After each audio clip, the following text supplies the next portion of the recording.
실험 계획서, 이름 문병재. 안녕하십니까. 이번에 두산 아트랩에 참가하게 된 문병재입니다. 반갑습니다. 자기소개.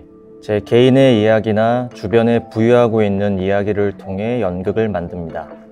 제가 가지고 있던 어떤 결핍이나 아니면 호기심에서 이렇게 좀 출발을 하기도 하고, 그러다 보니까 주로 제가 작가를 하기도 하고 연출을 하기도 하고 출연도 하는 어떤 그런 역할로서 이렇게 공연을 만들고 있습니다.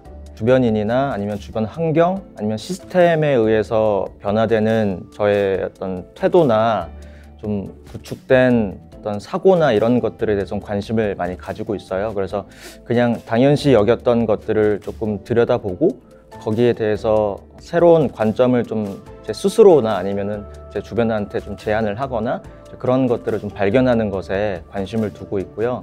최근 관심 가지고 있는 거는 제가 낚시와 게임이 취미인데요. 봄이면 쑥을 캘 생각을 항상 하고 있습니다. 제가 계절을 구분하는 게 이제 낚시를 가기 위해서 좀 계절을 구분을 하거든요. 이제 봄이 되면 또 낚시를 하러 가야 되고, 아트로에 끝나면 낚시를 하러 가야 되고, 또 쑥을 캐러, 제가 쑥을 너무 좋아해서 또 쑥을 캐고 그걸로 좀 요리를 해 먹는 게 제 요즘 최대 관심사입니다. 그리고 제가 비공식적으로 낚시 동아리가, 연극인들 낚시 동아리가 있는데 관심 있으시면 DM 주십시오. 네, 인싸 공개 여기 밑으로.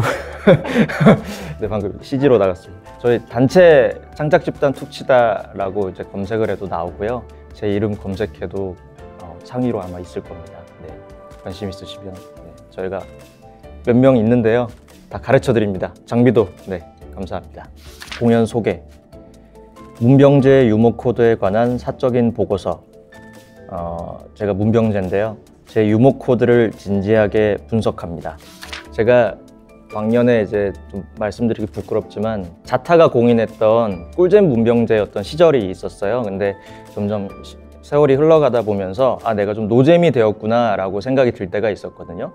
거기서 그냥 넘어가지 않고 내가 왜 노잼이 됐지? 왜 꿀잼 문병재가 노잼 문병재가 됐지? 근데 그것이 왜 나는 기분이 나쁘지가 않고 그냥 받아들이게 됐지라는 의문을 좀 가졌던 때가 있었어요.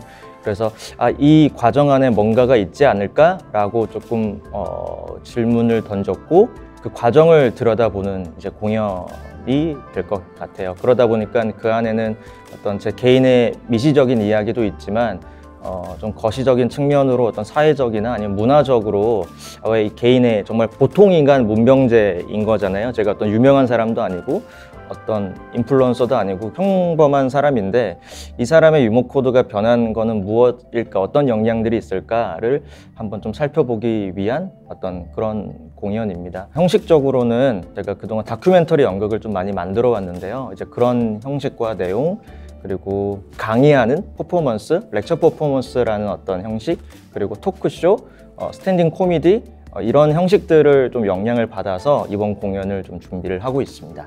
사실 뜯어보면은 제 문병재의 어떤 TMI 대잔치인데요. 살펴보면 밴드도 있고요. 그리고 각 회마다 다양한 게스트분들이 또 출동하셔가지고 굉장한 활약을 또 하십니다. 실험 내용, 목표. 제 이야기가 보편적으로 확장될 수 있을지, 감흥될 수 있을지 실험합니다.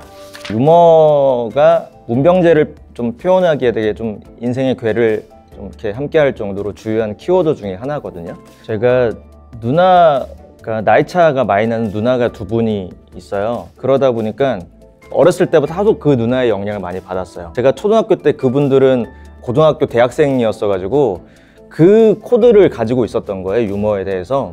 그래서 저는 그거를 이제 알고 있었던 거죠. 그래서 또래를 웃기기보단 학교에 있는 선생님을 웃기거나 어떤 좀 어른들을 웃기는 그런 어떤 코드를 좀 가지고 있게 됐었어요. 그래서 선생님들이 항상 저한테 개그맨을 그러면 해라 라는 이런 것들을 얘기를 많이 했었었는데, 그래서 그런 거를 듣다 보니까 제가 어떤 연극을 하는 어떤 곳에 조금 빠지지 않았을까? 이런 영향이 있지 않았을까라는 생각을 해보기도 하고요. 꿀잼이 이제 노잼이 됐다라고 했잖아요. 근데 그 과정 안에는 분명히 우리가 재미있었던 것들이 재미가 없었던 때도 있었고, 그리고 어느샌가 그것이 뭐 그런 농담들이 나에게 상처가 되는 경우도 있었고, 누군가를 상처를 입힌 경우도 있었고, 용돈을 잘 받기 위해서 유머를 했던 적도 있었고, 그리고 어떤 생존에 관련된 친구를 많이 사귀기 위해서 이런 미시적인 측면도 있었고, 그리고 어떤 사회적으로 참사나 어떤 사건들로 인해서 제 유머가 굉장히 많은 영향을 받고 있었구나 라는 생각을 좀 인지하기 시작을 하면서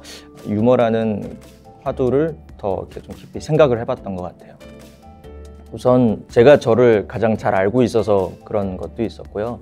이 유머가 의사소통의 한 부분이라고 하더라고요. 그래서 누군가를 만날 때, 어떤 모임에 있었을 때 저 사람의 유머 코드를 제가 빠른 시일 안에 파악을 해야 좀 편안하게 대화를 할 수가 있었거든요. 네, 그러다 보니까 제가 너무 궁금해졌어요. 그래서 평소에 제가 저에 대한 좀 그런 관심이 좀 많았어가지고 그래서 정신분석 상담가한테도 상담을 한번 받아서 왔었거든요. 내 유머에 대해서, 나는 왜 이렇게 남을 웃기는 걸 좋아했었고, 웃기지 못하면 자괴감에 빠졌고, 내가 힘들 때 나는 왜 더 유머를 했지? 이런 거에 대한 좀 의문점을 가지기 시작을 했던 것 같아요. 그래서 또 이거 어떻게 보면은 개인의 이야기이기 때문에 당사자성이 들어가기 때문에 누군가로 인해서 내가 이렇게 분석을 하기보다는 내가 셀프로 나를 하는 게 더 의미가 있겠다라고 생각이 더 들었습니다. 네. 기대 효과, 유머는 취향. 제가 이 공연을 준비하면서 사람들이 되게 웃기겠다, 이거 웃긴 공연일 것 같다라고 생각을 하고 마음가짐을 하고 이렇게 보러 오세요. 근데 제가 이 공연을 준비하면서도 그렇고 평소에 느꼈던 것들도 그렇고 유머는 좀 취향의 어떤 분야인 것 같아요. 누가 어떤 삶을 살아왔고 주변에 어떤 친구들이 있었고 내가 어떤 것들이 재밌어 했는지 어떤 사회적으로나 아니면 뭐 예능이나 이런 것들을 통해서 구축된 그 취향이 있기 때문에 분명히 제 공연을 봤을 때 저는 웃기려고 만든 건 아니지만 진지하게 했지만 분명히 어떤 취향이 맞아서 재미있을 수도 있고 어떤 부분은 재미없을 수도 있는데 그런 것들을 조금 차치하고 그냥 온전히 어떤 저의 유머의 어떤 코드에 대해서 잘 살펴보시면 조금 더 관람하는데 더 잘 볼 수 있지 않을까 이런 생각을 한번 해봤습니다. 네, 감사합니다. 곧 극장에서 뵙겠습니다. 감사합니다.